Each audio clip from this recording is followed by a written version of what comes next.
boa noite. Metrópolis está entrando no ar com essas atrações. Edwin Luiz estreia Rumo a Damascus de Strindberg, um texto inédito dele nos palcos brasileiros. O poeta Francisco Alvim fala do projeto Artes e Ofícios da Poesia. O ator Robin Williams é agora um grande nome do cinema. E o sanfoneiro Sivuca mostra todo o seu talento no musical especial. Metrópolis está começando.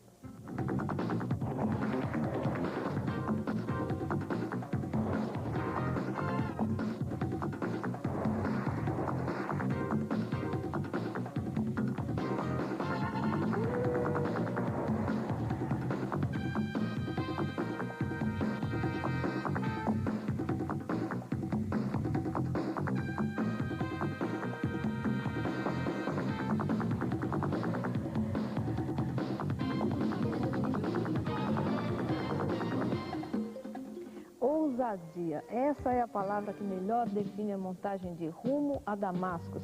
A peça acaba de estrear na sala Dona Irã Barbosa do Centro Cultural São Paulo. Fica em cartaz até o dia 3 de junho. Metrópolis foi ao ensaio geral do elenco do Pequeno Teatro das Inquietações, que tem à frente o ator Edwin Luiz.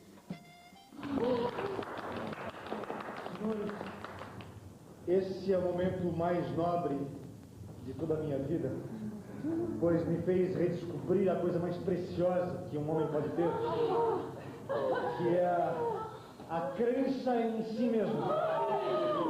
O Pequeno Teatro das Inquietações é um grupo novo e desconhecido que tem a ousadia de lançar um texto inédito e complexo de Strindberg. Um risco que nenhuma companhia profissional ainda correu. Por que essa ousadia? Por que esse texto? Bom, como princípio a gente não teve uma ousadia, né? Mas a busca de um texto que falasse dos nossos anseios no processo de trabalho. Originalmente vocês iam ficar 2 meses em cartaz. Esse tempo foi reduzido para 3 semanas. Quais foram os efeitos do Plano Collor no trabalho do grupo? Bom, nós percorremos todos os caminhos, né, desejáveis para se conseguir levantar uma produção a nível profissional, né, mesmo sendo um grupo iniciante. E, de repente, esse plano afetou todo mundo e a nós particularmente, né, porque o nosso dinheiro ficou todo preso, a gente ficou na iminência de ter que cancelar o projeto, né, em função de não ter, o nosso dinheiro está inteirinho preso, né? Nós estamos realmente fazendo esse trabalho contando com a boa vontade dos profissionais envolvidos, né? E na esperança de que com a bilheteria, com a divulgação, a gente consiga, pelo menos uma parte das nossas dívidas, a gente consiga saldar com essas pessoas, né? Isso não ameaça a sobrevivência desse grupo que está surgindo agora? A arte, principalmente de teatro, é uma coisa que sobreviveu a tantas catástrofes, quer dizer, vai ser mais uma que a gente vai ter que se provar necessário e fundamental para a cultura, né? E como é que foi trabalhar com o pessoal do Pequeno Teatro das Inquietações, que está começando agora a sua carreira profissional? Olha, acho que um dos fatores foi o nome do grupo mesmo, porque eu sou extremamente inquieto, eu busco sempre uma coisa nova para fazer e o nome me chamou muita atenção. E foi bom, porque eu tenho 16 anos de profissão e voltar um pouco às minhas origens, né, de teatro de grupo, teatro jovem, isso me deu muita vontade e aconteceu um processo bonito. Eu acho que eu passei minha experiência para eles e de repente eles me passaram justamente coisas que eu estava defasado já, né? Eu já tinha meus vícios, as minhas chaves, os meus jeitos de trabalhar, que tive que pôr de lado para reciclar e aprender uma nova linguagem. E a direção, ela optou por uma aventura dramática. Então eu comecei com uma concepção assim: o homem é uma aventura dramática em busca de respostas. E isso a gente conseguiu. Conseguiu porque não dava para deixar aquele texto longo, extenso, aqui no Brasil. Bravo! Senhores e senhores, o homem que homenageamos hoje aqui é mais que um rei! Será que somos obrigados a ficar aqui ouvindo as palavras de um homem desonesto, de um mascate? Eu não pensei que tivesse vindo aqui para ouvir insultos. Você não se lembra de mim? Não. Mas o que é isso? Vai ficar tímido a essa hora da noite? Eu suponho que eu deva ser um dos seus primeiros 98 sedutores. Não como você pensa. Eu li o seu livro e ele dizia que o dever de todo homem ou mulher é deixar os seus impulsos livres. Eu deixei os meus. Veja no que deu. Um batedor de ouro! Tem. Amanhã às 8 da noite, no MASP, dentro do projeto Artes e Ofícios da Poesia, acontece um encontro com o poeta. No caso, o convidado de amanhã é Francisco Alvim, mineiro, 51 anos, diplomata, poeta com 6 livros publicados. Boa noite. Boa noite. Obrigada por você ter vindo direto do aeroporto para cá. Eu queria começar pelo seguinte, Francisco Alvim. O Augusto Massi, que é o organizador desse projeto, diz o seguinte com relação ao encontro com o poeta, que é, de certa maneira, colocar o público como voyeur, espiando dentro da oficina do poeta. Você concorda com isso? É o que acontece? Eu tenho a impressão, como nesses encontros, a tendência é pedir ao poeta que ele faça um depoimento sobre o seu trabalho, né? O que ocorre é que, nesse depoimento, esses aspectos da feitura, não é, que envolve a feitura de um poema, a organização de um livro, não é? Como o poeta ele trabalha esse tipo de situação, não é? Como ele se envolve com o seu material, tudo isso surge na conversa com o público. Não é? E é uma coisa, em geral, são oportunidades assim, bastante ricas, porque elas dão também ao poeta a oportunidade de se surpreender, às vezes, com o seu próprio trabalho. Não é? Porque determinadas reações do público, não é? Determinadas emoções por parte do público, não é? Esclarece, não é? E traz, assim, informações novas e perspectivas novas. Um encontro que pode ser muito interessante para o público, mas é, de certa maneira, também uma forma de o próprio poeta avaliar a reação ao seu trabalho? Sem dúvida, sem dúvida. É uma forma. É uma forma, você mais ou menos tem ali uma função um pouco especular, não é? No sentido de que reflete, não é? Muitas vezes, na reação do público, uma percepção do seu trabalho. Não é? Contatos e impressões que surgem, perguntas que são feitas, tudo isso revela muito, não é? Da percepção que, enfim, pessoas, eu não falo do público em geral, mas pessoas podem estar tendo do seu trabalho, o que é sempre uma coisa muito boa, não é? Mexe com o ego, lustra. Claro. Agora, como é que é o seu processo de criação de poesia? É uma coisa, aquela famosa inspiração ou transpiração, quer dizer, uma coisa de muito trabalho, ou vem espontaneamente, você vai lapidando seus versos, como é que ocorre isso? Olha, eu acredito muito na inspiração. Nesse ponto, eu não estou muito, não sou muito da família, né? Por exemplo, citando um grande poeta nosso, né? Que é o João Cabral. Né? O João, em sucessivas entrevistas, ele diz sempre da importância que o trabalho tem para ele, né? Já o Bandeira, né, eu me lembro também numa crônica dele, ter lido uma observação curiosa do Bandeira, que talento para ele, Bandeira, significava tudo aquilo que era fácil fazer, que não lhe era difícil fazer. Né? Que brota meio espontaneamente. Que brota, né? Evidentemente, quem dera que eu tivesse o talento do Bandeira, mas eu me identifico mais com o Bandeira. Com essa corrente. Realmente, em geral, o trabalho se dá. Na realidade, não é que ele não se dê, mas ele se dá de uma forma mais solta. Eu não me concentro para fazer um poema, vamos dizer assim, pelo menos conscientemente. Eu deixo que aquele material flua. Não é? E, evidentemente, no subsequente, não é, a esse ato em que o material vem a lapidação. Vem uma elaboração. Frequentemente, não é, pode durar meses, assim, uma palavrinha aqui, outra ausência de vírgula ali, enfim, há todo um jogo que é feito, mas de uma maneira muito lúdica, sem estar ligado a essa ideia de esforço que, em geral, a palavra trabalho traz. Né? Você está radicado em Brasília há 15 anos. Brasília te inspira de alguma maneira?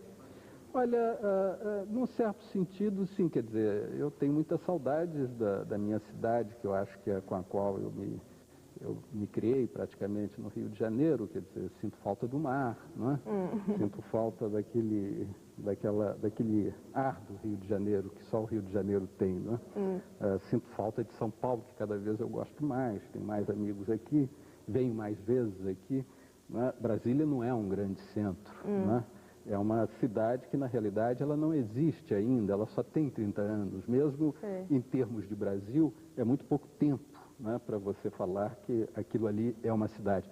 Mas tem uma paisagem linda, tem uma luz deslumbrante. Quer dizer, aquela estrutura que você falou da luz e falou da paisagem. Agora, é cimento puro, né? Arquitetura, aquilo também te inspira? Muito bonita. Às vezes eu acho, ela me parece, às vezes, uma cidade Flash Gordon. Eu tenho a impressão que ela levita, às vezes, que ela se confunde com ar. Ela é de uma leveza extraordinária. Mas os grandes conjuntos, se você se aproxima, se você entra um pouco, aí você vê a situação de uma cidade brasileira, não é? Quer dizer, carente, cheia de defeitos, não é? Com problemas muito graves, não é? Com uma ausência de gente que é aflitiva, não é? Mas no conjunto, na sua expressão formal e no seu grande conjunto, ela pode ser muito bonita. Parece uma cidade Flash Gordon, às vezes. É muito bonita. Agora, você acredita que a poesia brasileira vá tão bem assim ao ponto de se justificar um encontro como esse que está acontecendo agora? Eu não veria, não é necessário que a poesia brasileira ande muito bem, quer dizer, eu não tenho até mesmo condições de me pronunciar, eu não sei, eu não sou um crítico, não tenho um cabedal assim de leitura, não é muito que me permita realmente um juízo com segurança a respeito, mas eu tenho a impressão que existe uma certa vitalidade na poesia brasileira e que não me parece, enfim, fora de propósito, não é que haja um encontro como esse, não é? Permite que as pessoas tenham acesso a uma arte que é muito pouco divulgada, não é? Então nós que militamos no ofício, não é? Só temos razões para nos alegrar, não é? Com essa possibilidade que estamos tendo aqui em São Paulo. Então, muito obrigada por você ter vindo. E só relembrando, amanhã às 8 da noite, encontro com Francisco Alvim no MASP. Muito obrigada. Muito obrigado a você. Em Sônia, um vídeo de Rafael França, baseado num conto do Graciliano Ramos, foi o vencedor da concorrência Fiat T90.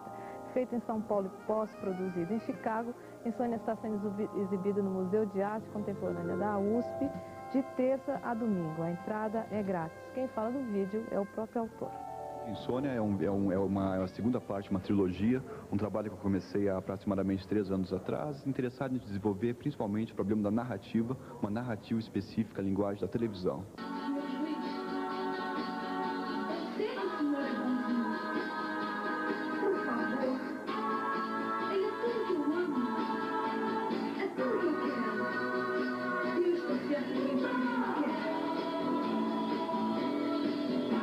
Olha, o Graciliano Ramos me interessou principalmente por ser um autor brasileiro, isso era uma coisa que eu queria fazer. Eu queria também adaptar para um vídeo uma obra literária. E o Graciliano, justamente, ele tem um interesse no assunto que ele escolhe, que normalmente é um assunto de limite da situação humana. E Insônia justamente aborda isso, aborda um momento de desespero, um momento realmente intenso da vida desse personagem. E a linguagem do Graciliano é uma linguagem que se adapta muito ao vídeo, são parágrafos curtos, ele é denso em conteúdo, ele é bastante sintético. Então isso interessa bastante para a linguagem do vídeo, não? Olha, eu estou interessado em desenvolver essa narrativa específica, a linguagem do vídeo, através do uso dos efeitos especiais de pós-produção para a televisão. São esses efeitos que podem caracterizar uma linguagem de vídeo, contrapondo a uma linguagem cinematográfica, por exemplo. Então eu estou interessado realmente em usar esses efeitos especiais, mas usá-los com significado, que é basicamente o oposto que a televisão comercial o faz. Então seria o caso de usar esses efeitos especiais, usar os efeitos digitais, usar a tecnologia computadorizada, mas principalmente usá-los acrescentando significado ao trabalho. Aos dentes. Os dedos quase parados, percorrendo as excrescências de uma caveira. Toda a carne fugiu. Toda a carne apodreceu e foi comida pelos vermes. Um feixe de ossos escorado à mesa fuma. Um esqueleto veio da cama até aqui, sacolejando-se, rangendo. Bom, Turandot, ópera em cartaz no Teatro Municipal, e Carmen com Filtro 2 no Ruth Escobar, tem um importante ponto comum. São dois espetáculos com ponto comum, a linguagem corporal. Esse é um tema para análise da nossa Helena Castro. Pois é, duas óperas na mesma semana, o que é uma raridade, em São Paulo. Ópera, você sabe, é o espetáculo tido entre as artes cênicas como o mais completo, porque além de ser um espetáculo musical com música orquestral e música cantada, tem também teatro e dança. O que será que essas duas óperas têm em comum? Será que elas têm alguma coisa em comum? Vamos conferir.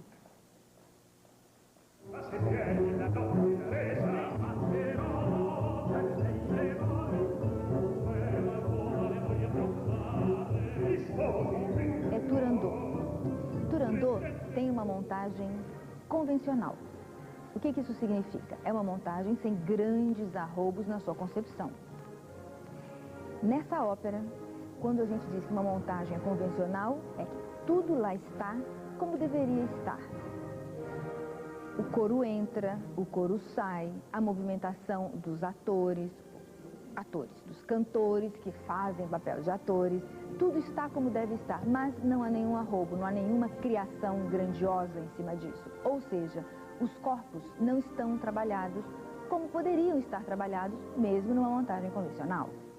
Um corpo trabalhado numa ópera é um corpo que diz algo além. Esse é um corpo trabalhado numa ópera que diz mais, porque esta é uma ópera seca. Essa é uma concepção de Gerald Thomas para Carmen. Cada vez mais, Gerald Thomas torna o seu teatro uma ópera seca, uma ópera que canta menos, tem menos teatro, mas tem mais corpo. O que é um corpo com outra convenção? É um corpo que diz mais do que um corpo só que dança ou um corpo só que interpreta. Nesse corpo, nesses corpos da Companhia da Ópera Seca, do Gerald Thomas, que fazem Carmen, esses corpos dizem mais.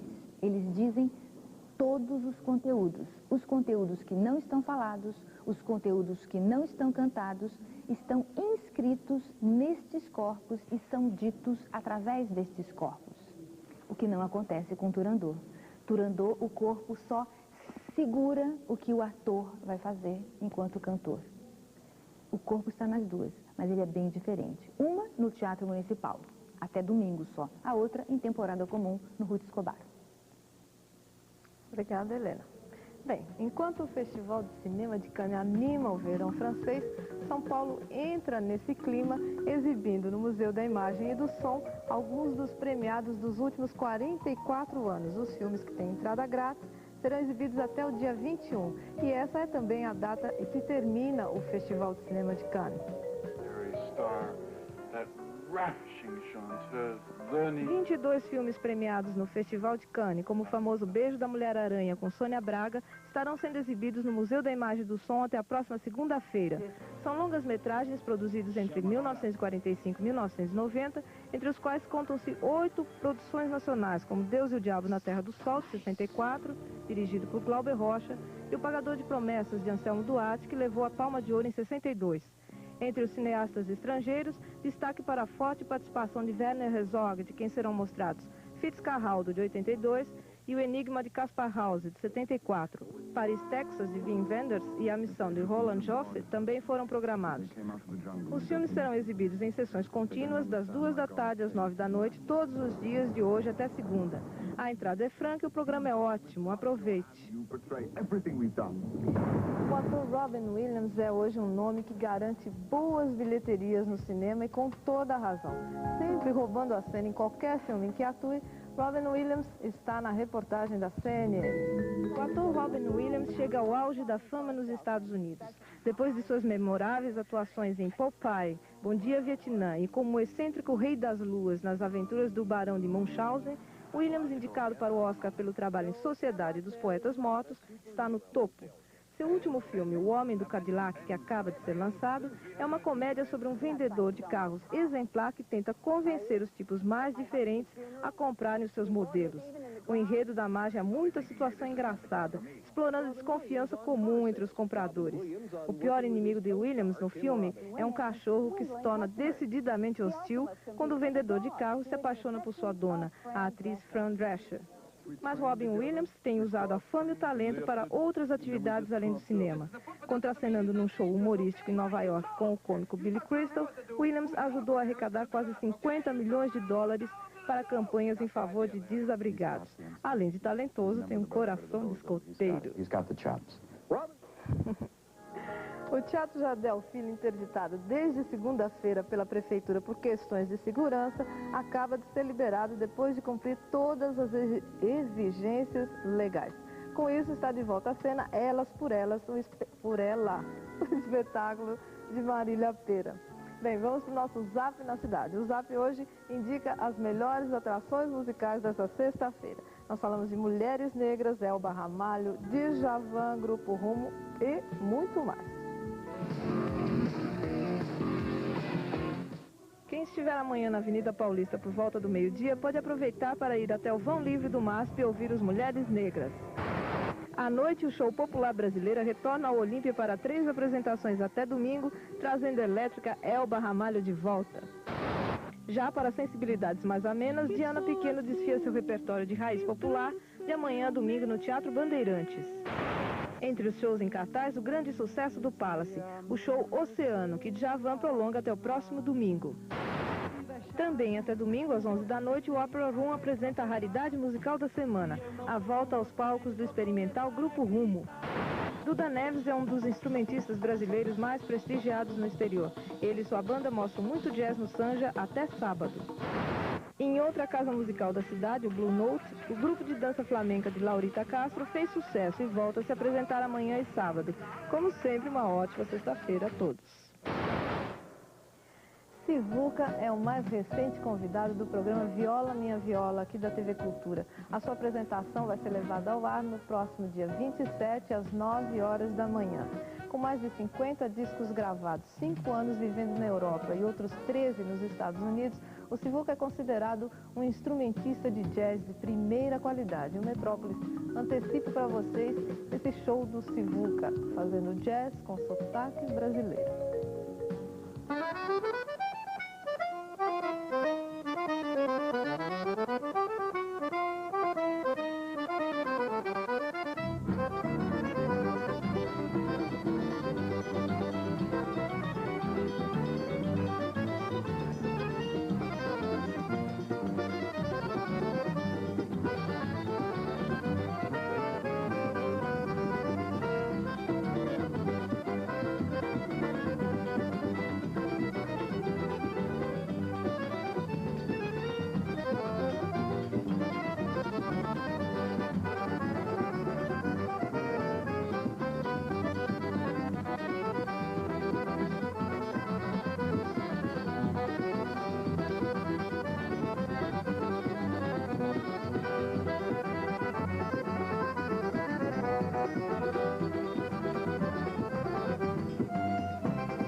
é que agradecemos, e os rapazes aqui da técnica que estavam dançando um chachado também. Bem, do melhor do mau humor, uma série de citações maldosas colecionadas pelo jornalista Rui Castro, essa frase de Oscar Wilde: o mundo pode ser um palco, mas o elenco é um horror.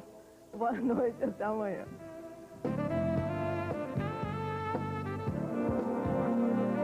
Assista agora Jornal da Cultura, logo depois da Segunda Guerra Mundial. Nesta sexta-feira, viagem ao Ocidente, em Os Bichos, 11h30 da manhã, aqui na TVE.